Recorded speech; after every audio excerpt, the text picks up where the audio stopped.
پچھلے ایپیسوڈ کا سوال تھا حضرت آدم علیہ السلام کو دنیا میں کس جگہ اتارا گیا تھا؟ آپ کے آپشن تھے اے سری لنکا میں، بی ہندوستان میں، سی جدہ میں، ڈی عراق میں، اور صحیح جواب ہے بی ہندوستان میں۔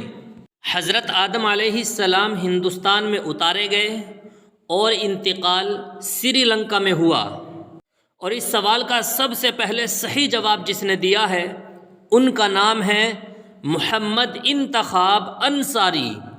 بہت بہت شکریہ محمد انتخاب انصاری، آپ نے بالکل صحیح جواب دیا ہے۔ اللہ آپ کے علم میں مزید ترقی عطا فرمائے۔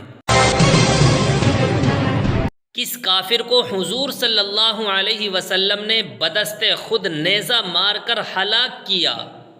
آپ کے آپشن ہیں اے ابو جہل، بی ابی بن خلف، سی ابو سفیان، ڈی معلوم نہیں۔ اب آپ کا وقت شروع ہوتا ہے۔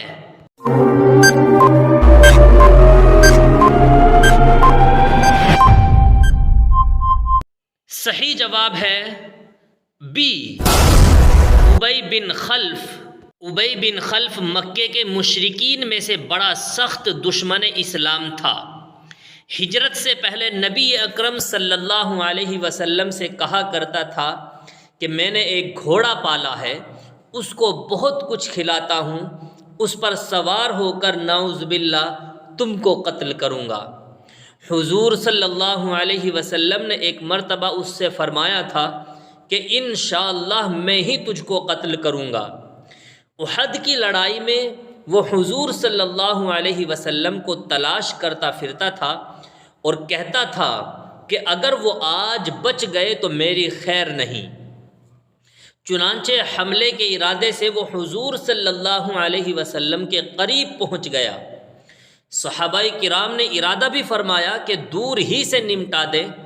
حضور صلی اللہ علیہ وسلم نے ارشاد فرمایا کہ آنے دو۔ جب وہ قریب ہوا تو حضور صلی اللہ علیہ وسلم نے ایک صحابی کے ہاتھ میں سے برچھا لے کر اس کے مارا، جو اس کی گردن پر لگا اور ہلکا سا خراش اس کی گردن پر آ گیا، مگر اس کی وجہ سے گھوڑے سے لڑھکتا ہوا گرا اور کئی مرتبہ گرا اور بھاگتا ہوا اپنے لشکر میں پہنچ گیا اور چلاتا تھا کہ خدا کی قسم مجھے محمد نے قتل کر دیا ہے۔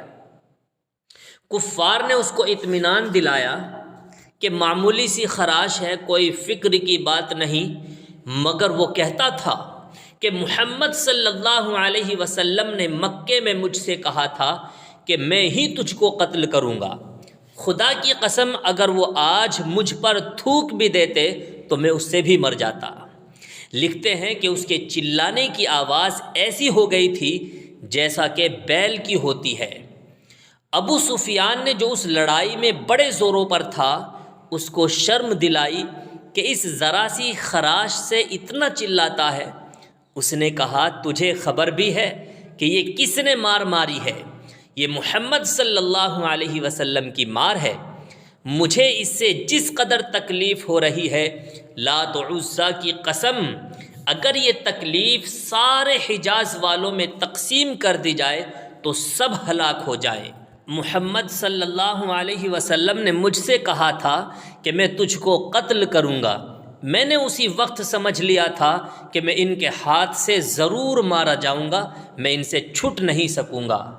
اگر وہ اس کہنے کے بعد مجھ پر تھوک بھی دیتے تو میں اس سے بھی مر جاتا۔ چنانچہ مکہ مکرمہ پہنچنے سے ایک دن پہلے وہ راستے ہی میں مر گیا۔ یہودی لوگ روزہ کتنے گھنٹے کا رکھتے تھے؟ آپ کے آپشن ہیں اے 6 گھنٹے کا، بی 12 گھنٹے کا، سی 18 گھنٹے کا، ڈی 24 گھنٹے کا۔ اب آپ کا وقت شروع ہوتا ہے۔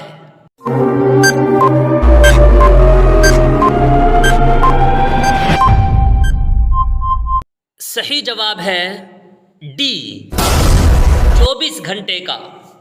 یہودی لوگ 24 گھنٹے کا روزہ رکھتے تھے، گویا ان کے یہاں دن رات دونوں کو ملا کر ایک روزہ ہوتا تھا، اور ان کی شریعت میں یہ تھا کہ روزہ کھولنے کے بعد ایک دفعہ جو کھا لیتے تھے تو کھا لیتے، اس کے بعد پھر نہیں کھا سکتے تھے، یعنی اسی وقت سے دوسرا روزہ شروع ہو جایا کرتا تھا۔ اب آ گیا ہے آپ کے کمنٹ کرنے کا وقت۔ دیکھتے ہیں کتنے لوگ اس سوال کا صحیح جواب دیتے ہیں۔ جو اس سوال کا سب سے پہلے صحیح جواب دے گا اس کا نام اگلے ایپیسوڈ میں آ جائے گا۔ سوال ہے، اسلام میں کتنے روزے رکھنا حرام ہے؟ یعنی کتنے دن ایسے ہیں جن میں روزہ رکھنا حرام ہے؟ آپ کے آپشن ہیں اے 3، بی 5، سی 7، ڈی 11۔ اس سوال کا صحیح جواب دینا ہے شام 6:30 بجے۔ دعاؤں میں یاد رکھیے گا۔